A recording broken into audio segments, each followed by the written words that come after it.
Week number 3 will come to a close tonight following the Ravens versus the Lions game on Monday Night Football. So we're going to get a head start on the waiver wire for week number 4. In today's video, we're going to be talking about 13 players that you must add prior to week number 4 of the 2025 fantasy football season. Before we can get into things, I would like to ask that if you are new to the channel and you do end up enjoying today's video, that you please make sure to hit that subscribe button down below. And while you're down there, whether you are new to the channel or not, make sure you leave a like on today's video. It would help me out a ton. So without further ado, let's get into today's video. We begin with our first waiver wire ad of the week. The first couple of players in today's video are going to be widely rostered, meaning that if you are in a traditional competitive 12-team league, then a lot of these guys at the beginning will be rostered. If you are in a smaller 8 to 10-team league with a shallow bench, then it is much more likely that they are available in your league. You can see all the names of all the players in the timestamp. So if you see Trey Benson, you're like, oh, he's obviously owned in my league, then you can skip ahead. Trey Benson is our first player of the Arizona Cardinals running back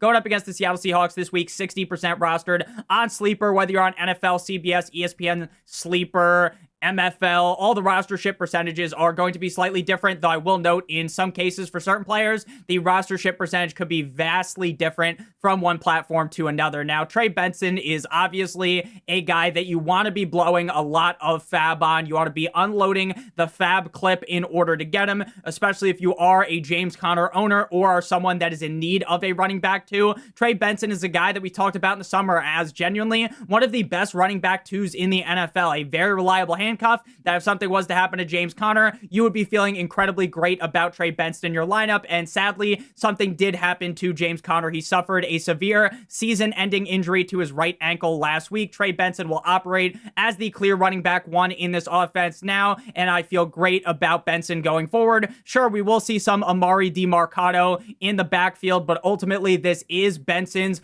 running back room to own as long as he stays healthy. Last week, nothing special up against the 49ers in San Francisco, where he's the running back 30 prior to Monday Night Football. I can't rub the crystal ball and tell you exactly where all these players are going to finish, how well they're all going to do, but more than likely, Trey Benson probably sits at around the running back 32 or 33. By the end of the week, 10 rushes for 42 yards, 4.2 yards per carry, and 3 receptions on 4 targets for 9 yards. I like Trey Benson a ton. Again, this offense does have its highs and its lows. Ultimately, I don't trust Kyler Murray to a super significant extent, but Trey Benson has proven to us that he can be a valuable asset when he is called upon as the running back 1, and that's going to be the scenario for the rest of the season as long as he stays healthy. So again, if you're in a league with fab, you want to unload the fab clip to get him. If you are in a regular waiver wire scenario, he is the number 1 priority if for some reason he's available. The second player here, also not going to be readily available. We've been talking about him for weeks, and that's Bhayshul Tuten, running back of the Jacksonville Jaguars going up against the 49ers this week. 61%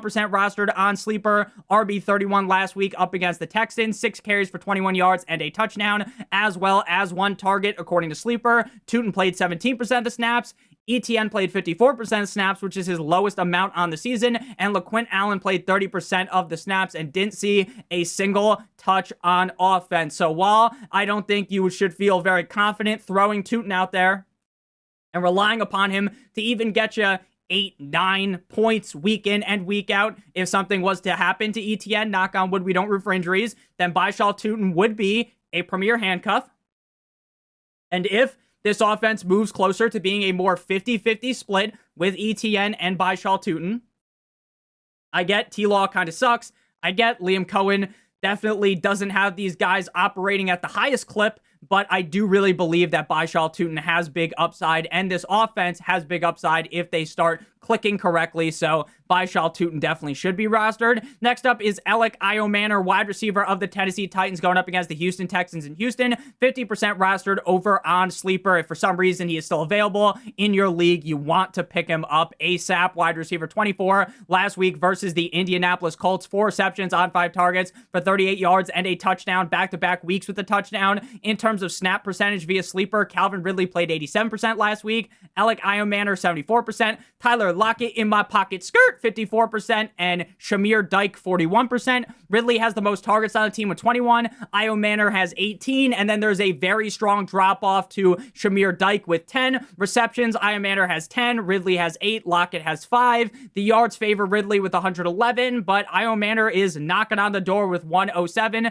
The most receiving wide receiver touchdowns is Ayomanor. He has 2. No one else has a single touchdown in the wide receiver room. So while I'm not necessarily going to go out there and scream to the mountaintops that you got to start Ayomanor up against a strong Texans defense, I think it would be a little bit crazy to say that he is a must-start wide receiver at this point. But if you are to pickle at wide receiver, maybe you had CeeDee Lamb who went down, Elic Ayomanor is definitely a solid fill-in play, especially at the flex. Or if you're in a deeper league with 3 wide receivers, 2 flex, he feels real nicey. Next up, we got Christian Kirk, wide receiver of the Houston Texans, going up against the Tennessee Titans, 47% rostered over on Sleeper. Last week, up against the Jacksonville Jaguars in Duval. He's the wide receiver, 59, 3 receptions on 8 targets for 24 yards. In terms of the snap count via football, guys at wide receiver, Nico Collins, 86%, Christian Kirk, 67%, Xavier Hutchinson, 52%, and Jaden Higgins, 44%. While I think a lot of the talking points throughout the summer were heavy on a guy like Jaden Higgins, at least for me, I really think Jaden Higgins has the ability to take over and become the number 2 weapon in this offense. It just doesn't seem like the team wants to actually give him that extra oomph, that extra push to give him that potential with the amount of snaps that he plays. This was Christian Kirk's first game back, and I think we're going to see Christian Kirk operating a ton from the slot, so he's going to be getting a lot of very reliable targets from CJ Stroud. I get this offense sucks donkey cock. I get that the offensive line is atrocious. But once Christian Kirk starts to gel in this offense, he's going to see a boatload of targets like he saw last week with 8. I think he's going to come down with a lot more. And while, again, this week, do I love having to throw Christian Kirk in the lineup? No, I could see him having at least a startable, decent game this week with the amount of targets he should receive. Next up, we got Brenton Strange, tight end of the Jacksonville Jaguars, going up against the 49ers in Santa Clara, 30% rostered over on Sleeper. Tight end 6 last week in PPR versus the Houston Texans. 6 receptions on 7 targets for 61 yards and back-to-back games with 5+ targets. He is the clear tight end 1 on the team with 79+% of the snaps in all 3 games. Shane Waldron has this offense, at least in terms of BTJ, working absolutely atrociously. BTJ, for some reason, just isn't getting it. It's not clicking. It's not clocking with them. It ain't working.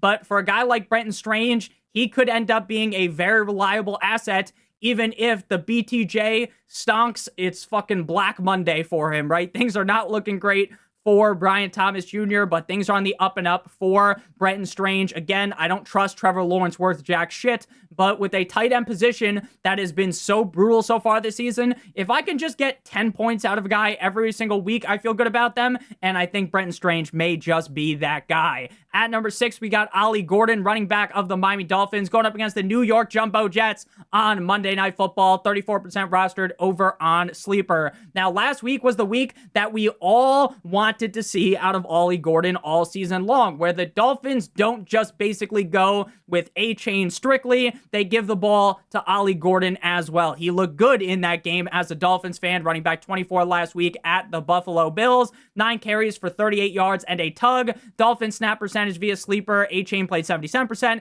and Ollie Gordon played 25%. Now, based on the fact that the Dolphins offense showed up once and really didn't show up in week 1 at all, they just didn't show up. Up against the Colts, it was like they were told there was a game 20 minutes before the game, and they had to go out there. The game plan, shout out to The Rock, that's a great movie, was just non-existent. It was terrible. The game after, they look a little bit better against the Patriots. Last week is the best the Dolphins offense has looked. If they're able to continue that momentum, then I think Ollie Gordon could end up being startable, especially if this becomes like Achane and Mostert in 2023, where they're both very startable, and they were tag team in defenses week in and week out, forming an Eiffel Tower over them. I'm not fully confident in that yet, but Ollie Gordon, as of right now, to me, is definitely worthy of a stash. Next up, we got Geno Smith, quarterback of the Las Vegas Raiders going up against the Chicago Bears at home in Viva Las Vegas, 23% rostered over on Sleeper. Quarterback 3 last week at the Washington Commanders. 19 completions on 29 attempts for 289 yards and 3 touchdowns. A lot of that coming in garbage time. Shout out to Blake Bortles, but the garbage time counts just the same. 2 rushes for 5 yards. Coming after a game where he played like a certified blind man. Shout out to Ray Charles up against the LA Superchargers. Now, a question you might have is, Nick, do you love playing Geno Smith every single week? The answer is very simple. It is fuck no, baby. But if you are in the scenario where you're looking at the waiver wire, you need a quarterback to pick up, things aren't go well, or maybe, next week, the buys start, it's week 5, you need a guy to fill in on bye. I don't know when the fucking Raiders buys, maybe it's week 5, so this is just a useless statement, but he's a fine buy-in fill, and he's a fine quarterback number 2. He is top 10 upside up against a defense like the Bears, and he probably will never screw the pooch again like he did up against the Los Angeles Chargers. So Geno, again, not a guy you're going to feel super great having in your lineup week in and week out, but he should be relatively reliable. Next up, we got Tre Tucker. I barely knew her, wide receiver of the Raiders, going up against the Chicago Bears, 6% rostered over on Sleeper. 8 receptions on 9 targets for 145 yards, and not 1, not 2, but 3 touchdowns straight down the throat of the Washington Commanders. 4 total touchdowns on the season. Now, this is one of those scenarios, like last week, where we talked about Hunter Renfrow. You remember how Hunter Renfrow had that crazy game, right? And then doesn't do much the next week? This is a very similar scenario here with Tre Tucker. Sure, is he rosterable? 100%. Because to me, he could end up being the clear number 2 wide receiver on the Raiders, and that does have some value. Do I expect him to have a crazy spike game like this every single week? Of course not, but I do think he is rosterable. I, again, would be very, very, very nervous to actually play him, even though I like the matchup up against the Chicago Bears, but he could end up being a very solid bench stash that has flex-worthy appeal. He's got flex appeal going down the stretch of the season. Again, this is kind of one of those scenarios where I want to see it before I go all in on Tre Tucker. Next up, we got Jalen Tolbert, wide receiver of the Dallas Cowboys, going up against the Green Bay Packers at home in Jerry's World on Thursday Night Football. Micah's return to Dallas, 2% rostered over on Sleeper. Before we talk about Jalen Tolbert and the rest of the waiver wire ads, I would like to give you guys a quick word for our friends and our partner over at Underdog. If you're brand new to Underdog and sign up using promo code Notorious or by clicking on the link in the video description, you receive a free pick plus a first-time deposit offer of up to $1,000 in bonus funds, as well as if you play $5 in the pick'em, you receive $50 in bonus funds. How the pick'em works is incredibly simple. You pick at least 2 players, they're higher or they're lower. If both the picks hit, you get paid. If you do multiple other picks, then the payout will be higher, but they all have to hit. Make sure you guys do check that out, promo code Notorious, or by clicking on the link on the video description over on Underdog. Now, Jalen Tolbert rostered in 2% of leagues on Sleeper. CeeDee Lamb has a high ankle sprain, and he will miss at least, not he will miss 2 games, he will miss at least the next 2 games, but he is not expected to go on IR. So based on using my brain waves, my brain power, brain blast, shout out to Jimmy Neutron, shout out to Carl Weiser, I think that probably means 2 to 3 weeks if he's not going to go on the IR. Now, if Lamb misses serious time, which doesn't seem as possible now, but again, I'm as much of a doctor as Johnny Sin, so I won't completely rule that out, then Jalen Tolbert could potentially be the number 2 behind Pickens long term. I wouldn't bet my house on that. I think it's probably just going to be like 2 to 3 games, but Jalen Tolbert could be a sneaky play. This week up against the Green Bay Packers, I wouldn't touch that with the 10-foot pole, personally, because I think the Packers defense is amazing, but in other matchups, it's definitely much more exciting to play him. Wide receiver 51 in PPR last week up against the Bears, 6 targets, 3 receptions, 24 yards. Again, you kind of know what you're getting out of Jalen Tolbert, but there are going to be games where he has a big game, so he is worthy of sitting on your bench. Next up, we got Chris Rodriguez, running back of the Washington Commanders, going up against the Atlanta Falcons in Atlanta, 10% rostered over on Sleeper. RB50 in PPR last week, going up against the Raiders, 11 carries for 39 yards. Commanders snaps at the running back position. JCM, Bill Nye, the science guy. Bill saw 40%. C-Rod saw 38%. Jeremy McNichols, 26%. Bill has yet to see a snap on either of the Commanders' first 2 drives. C-Rod saw the most amount of carries with 11. JCM had 8. McNichols had 4. I think at some point in the season, you are going to see the uncorking of JCM. Without Austin Eckler, I think at some point, they're going to push whatever this bullshit is to the side and give him more touches because, frankly, C-Rod and McNichols, I don't think can hold bro's jockstrap. But as of right now, it seems like they want to use C-Rod at least a decent enough amount to where he should be rostered. You're not playing him, right? You're not rolling him out there up against the Atlanta Falcons defense that just got face fucked by the Carolina Panthers. I'm not doing that, but I do think he should be rostered. Next up, we got Tyquan Thornton, wide receiver of the Kansas City Chiefs, going up against the Baltimore Ravens, 7% rostered on Sleeper. Wide receiver 34 last week in PPR at the New York Football Giants. 5 receptions on 9 targets for 71 yards and a touchdown. Back-to-back games with a touchdown for Thornton. Now, Xavier Worthy could return this week. Maybe he doesn't return. We shall see. Last week, Tyquan Thornton, 76% of snaps. Juju Smith-Schuster, Mr. Corvette, 69%. Very nice. I like. Hollywood Brown, 68%. And Jason Brownlee, 10%. Again, Tyquan Thornton, this should be a high-scoring game up against the Ravens. Very risky to actually go out there and play him. But in terms of actual playing ability, I probably feel more confident YOLOing and playing Tyquan Thornton this week over C-Rod, Jalen Tolbert, Tre Tucker, maybe even ahead of a guy like Christian Kirk. But at the end of the day, there is just a lot of inherent risk with that, especially with this play to go down the stretch of the season, right? Because once Rashee Rice and Xavier Worthy return, Tyquan Thornton's kind of sleeping with the fishes, whereas a guy like Tre Tucker might just be the wide receiver 2 in Las Vegas for the rest of the season. Next up, we got Luther Burden III, wide receiver of the Chicago Bears at the Las Vegas Raiders this week. 26% rostered over on Sleeper. Wide receiver 16 last week up against the Cowboys. 3 receptions on 3 targets for 101 yards and a touchdown. Do I think it's very repeatable to get 3 receptions on 3 targets for 101 yards and a touchdown? Of course not. Luther Burden, I would not even remotely consider starting him even up against the Raiders, but I think he's eventually going to eclipse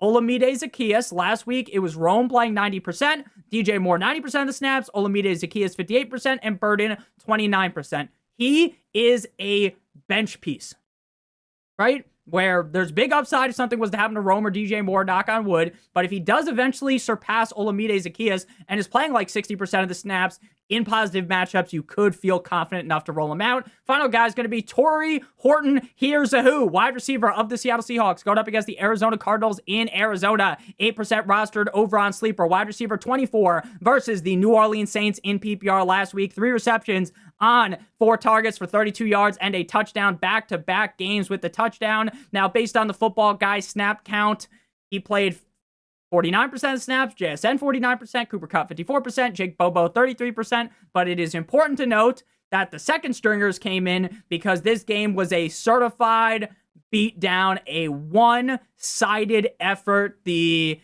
New Orleans Saints were looking like, you ever seen that picture where there's a girl interviewing the other girl after an MMA fight and her face is just completely demolished because she got the shit beat out of her by another woman in an MMA organization? That is kind of what the Saints looked like. They got absolutely battered. They came out of there with cauliflower ear. It was brutal.